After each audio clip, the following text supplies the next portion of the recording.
Jesucristo, roca eterna. Segundo del libro de Reyes, capítulo 23, versículo 3, nos dice la palabra de Dios así: y poniéndose el rey en pie junto a la columna, hizo pacto delante de Jehová, de que irían en pos de Jehová y guardarían sus mandamientos, sus testimonios y sus estatutos con todo el corazón y con todo el alma, y que cumplirían las palabras del pacto que estaban escritas en aquel libro. Y todo el pueblo confirmó el pacto. Amén.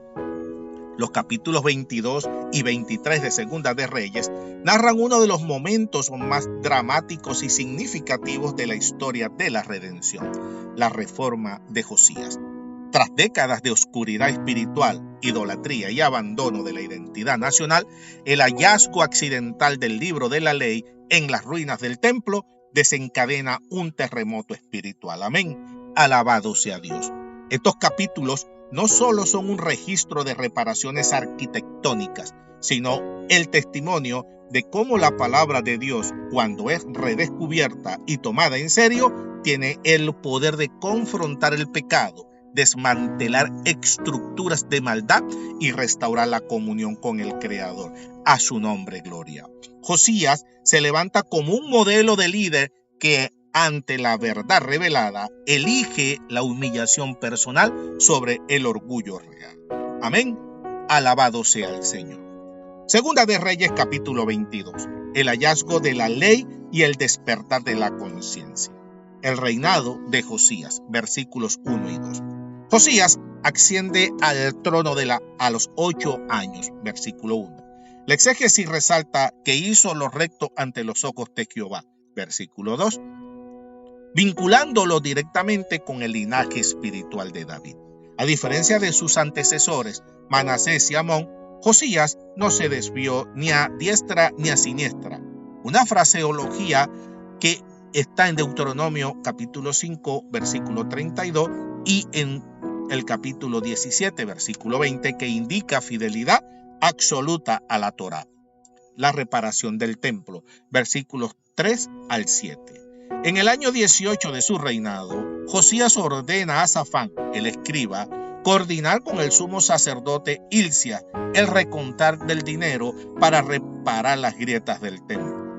El texto enfatiza la integridad de los trabajadores, versículo 7, lo cual subraya un contraste moral con la corrupción administrativa de reinados anteriores. El templo no es solo un edificio, sino un barómetro de la salud espiritual de la nación. Amén.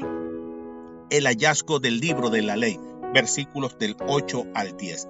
Hilcia comunica a Safán: he hallado el libro de la ley en la casa de Jehová, versículo 8. Amén. La mayoría de los eruditos identifican este rollo como una forma primitiva del Deuteronomio, el código deuteronómico. El hecho de que el libro estuviera perdido o traspapelado en las propias estructuras del templo es una metáfora exegética de cómo Judá había olvidado su identidad con Dios y su pacto. Amén.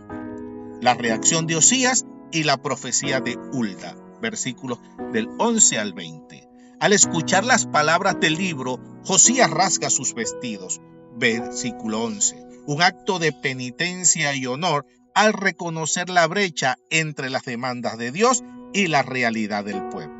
La consulta a la profetisa Hulda, versículo 14, dice: entonces fueron el sacerdote Hilcia y Abicam, Abor, Safán y Asaías a la profetisa Hulda, mujer de Salum, hijo de Tipa, hijo de Arjas, guarda de las vestiduras, la cual moraba en Jerusalén en la segunda parte de la ciudad, y hablaron con ella. Amén. Esto es inusual, pero significativo. Ella confirma que el juicio sobre Jerusalén es inevitable debido a la idolatría. Dice el versículo 17: por cuanto me dejaron a mí y quemaron incienso a dioses ajenos, provocándome a ira con toda la obra de sus manos, mi ira se ha encendido contra ese lugar y no se apagará. Amén. Pero Dios otorga una promesa de paz personal a Josías debido a su corazón tierno y humillado. Versículo 19. Aquí se establece la tensión teológica. el arrepentimiento individual frente al juicio corporativo ya decretado. Amén. Alabado sea Dios. Segunda de Reyes capítulo 23. La reforma radical y la centralización del culto. La renovación del pacto, versículos 1 al 3. Entonces el rey mandó a reunir con él a todos los ancianos de Judá y de Jerusalén. Versículo 1. Josías convoca a todo el pueblo. No solo lee el libro, sino que hizo pacto delante de Jehová. Versículo 3. El rey se sitúa junto a la columna, lugar de autoridad, y el pueblo confirmó el pacto. Exegéticamente, esto representa un renacimiento teocrático. El rey ya no es la ley, sino que el rey está bajo la ley. Alabado sea el Señor.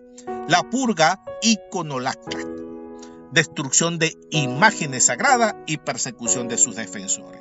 Versículos del 4 al 14.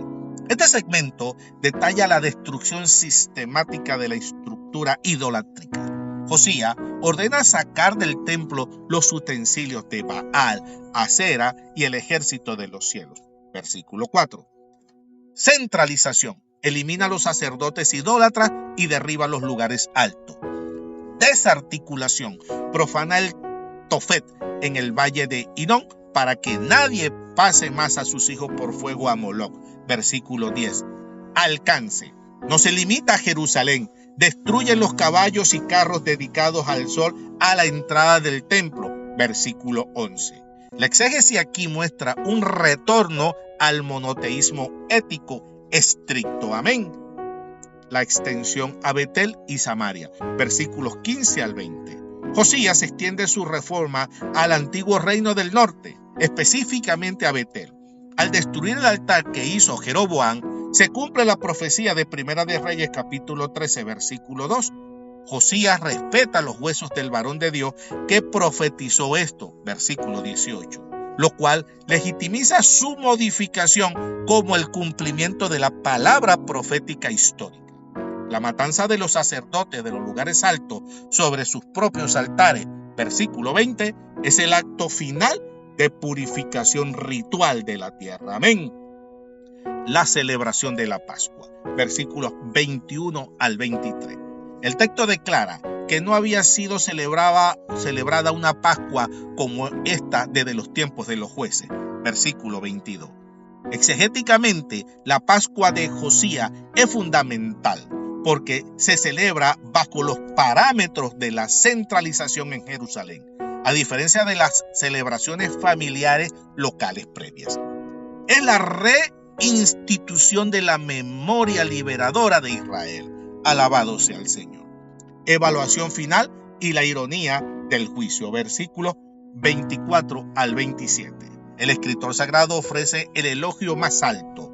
No hubo otro rey antes de él que se convirtiese a Jehová con todo su corazón, con toda su alma y con todas sus fuerzas. Versículo 25. Citando directamente a Deuteronomio, capítulo 6, versículo 5, que dice: y amarás a Jehová tu Dios de todo tu corazón y de toda tu alma y con todas tus fuerzas. Amén. Sin embargo, la exégesis culmina en una nota trágica. A pesar de la perfección de la reforma de Josías, Jehová no desistió del ardor de su ira por las provocaciones de Manasés. Versículo 26. La reforma pospuso el juicio, pero no pudo borrar el peso acumulado de la apostasía nacional. Muerte de Josías y el fin de la esperanza. Versículos 28 al 30. Josías muere en Megiddo intentando interceptar al faraón Necao. Versículo 29. Su muerte marca el fin de la independencia de Judá. El paso de la gloria de la reforma a la tragedia de la muerte real subraya la fragilidad del esfuerzo humano frente al decreto divino ya establecido para el exilio babilónico. Amén. Alabado sea Dios. Concluimos. La verdadera reforma comienza con un corazón sensible. La diferencia entre Josías y sus antecesores no fue solo su capacidad política, sino su reacción ante la palabra. Tu corazón se conmovió y te humillaste. Segunda de Reyes, capítulo 22, versículo 19. A pesar de que las reformas externas de Josías no pudieron detener el juicio final sobre una nación endurecida, su legado permanece como un recordatorio de que la fidelidad individual y el arrepentimiento sincero son siempre preciosos ante los ojos de Dios. Amén. La historia de Josías nos enseña que nunca es tarde para buscar la verdad, pero también que la letra de la ley necesita un Salvador que la escriba en el corazón. Amén. A su nombre, gloria. Vamos a orar. Padre Celestial, te damos gracias por el testimonio del rey Josías, quien nos recuerda el poder transformador de tu palabra. Te pedimos hoy que al igual que en él, nuestros corazones no se endurezcan ante tu verdad. Señor, redescubre en nosotros aquello que hemos dejado en el olvido.